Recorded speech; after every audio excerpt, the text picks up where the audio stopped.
하나님의 말씀은 요한복음 5장 8절과 9절 두 구절의 말씀입니다. 저와 여러분이 한 목소리로 읽도록 하겠습니다. 예수께서 이르시되 일어나 내 자리를 들고 걸어가라 하시니 그 사람이 곧 나아서 자리를 들고 걸어가니라. 아멘. 이 말씀 안에 보면 예수님께서 38년 된 병자에게 일어나서 너의 자리를 들고 걸어가라고 말씀하고 있습니다. 예수님께서 그 38년 된 병자에게 일어나서 걸어가라 라고만 말씀하지 않으셨습니다. 예수님께서는 일어나고 그리고 너의 자리를 들고 걸어가라고 말씀하셨습니다.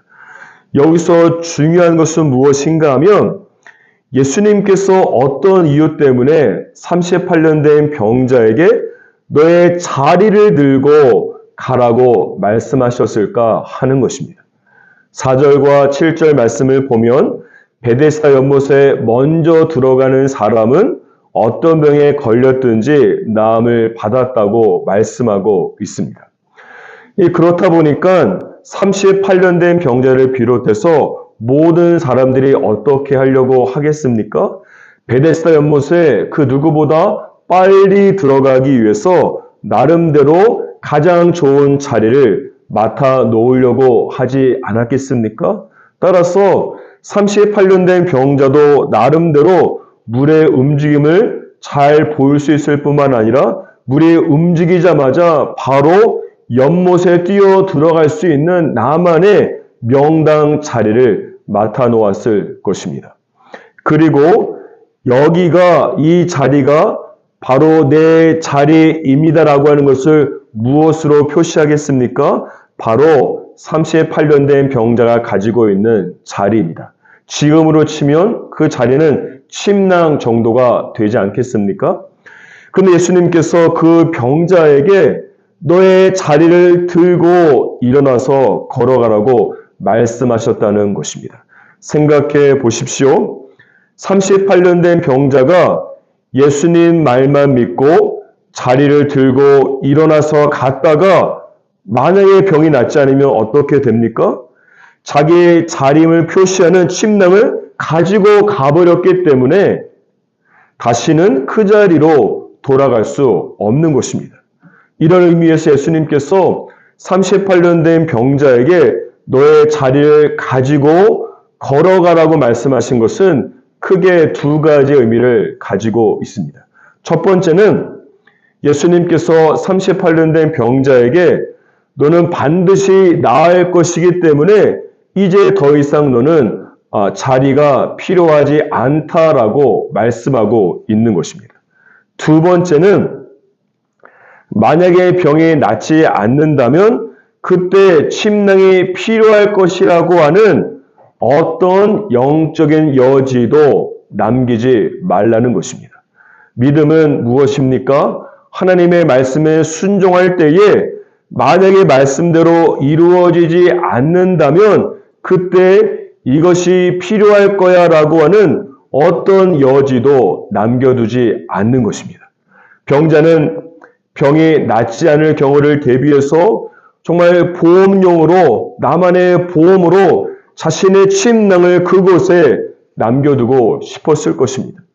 이것을 간파한 예수님께서 38년의 병자에게 너의 침낭을 가지고 일어나서 걸어가라고 말씀하고 있는 것입니다.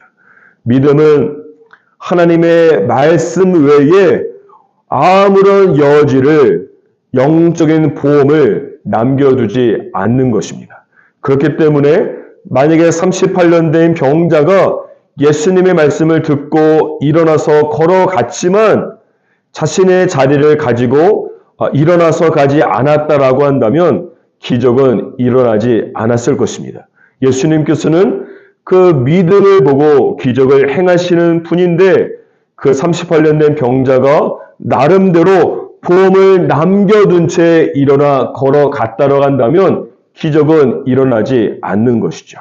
만약에 저 여러분이 어떤 보험처럼 여지를 남겨둔 채 하나님께 순종하려고 한다면 하나님께서는 대부분의 경우 여러분이 그 모든 보험들을 제거해 버리시기를 원하시고 주님께서 직접 제거하십니다.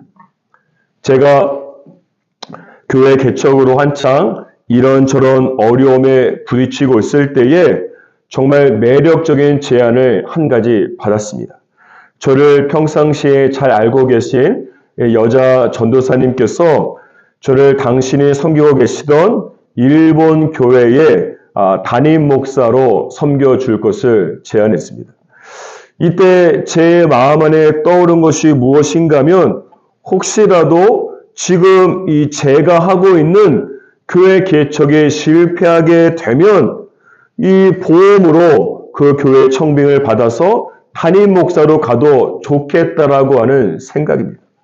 지금이야 시간이 지나고 나니까 그때의 담임 목사 청빙이 영적인 보험이자 여차하면 사역을 이동하겠다라고 하는 여지인 것을 알고 있습니다. 하지만 그 당시에는 이 제안이 너무 매력적이고 교회 개척을 하면서도 동시에 청빙을 준비하니까 정말로 마음이 든든하고 하나님께서 저를 개척교회에서 잘 훈련시킨 다음에 그 다음 스텝으로 청빙으로 인도하신다라고 믿게 된 것입니다. 제 마음 안에 있는 이런 영적인 보험을 하나님께서 간파하시고 절대 안 될 수가 없는 청빙을 완전히 좌절되게 하셨습니다. 하나님께서 제 안에 있는 남아있는 모든 여지를 제거해 버리신 것입니다. 그제서야 제가 정신을 차리고 나서 저의 자리를 들고 일어나서 교회 개척에 전념하게 되었습니다.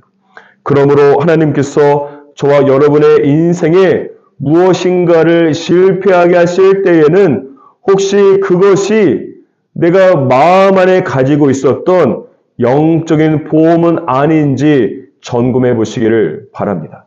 그리고 하나님께서 내 모든 보험을 실패하게 하시는 것은 결국 하나님께서 나를 하나님의 길로 인도하시고 하나님의 말씀만 순종하며 나아갈 때에 기적을 주시기 위한 하나님의 방법이요 계획이 되는 것입니다. 따라서 저와 여러분이 하나님의 말씀을 듣고 일어나 걸어갔지만 실패한 이유는 무엇인가 하면 저와 여러분이 하나님의 말씀대로 되지 않을 경우를 대비한 나만의 자리, 나만의 영적인 보험을 가지고 있기 때문에 그런 것입니다. 겉으로 보기에는 순종처럼 보이지만 자리를 들고 일어나지 않았다라고 한다면 불순종이고 불신앙이고 전혀 믿음이 아닌 것입니다. 그러니 실패하는 것이 당연한 것이 아니겠습니까? 너의 자리를 들고 일어나서 걸어가라. 여지를 남기지 않는 그 믿음이 여러분의 인생 가운데 기적을 만들어내게 되는 것입니다. 그리고 믿음의 세계에서는 하나님의 말씀이 가장 확실한 보험인 것을 믿으시기를 바랍니다. 하나님의 말씀 외에 그 어떤 영적인 보험도 오늘 당장 해약하시기를 주님의 이름으로 축복합니다. 하나님의 말씀을 붙드십시오. 그 말씀을 붙잡는 그 순간 모든 여지를 제거하고 말씀을 순수하게 붙잡는 그 순간 여러분의 인생에 기적이 일어나게 될 것입니다.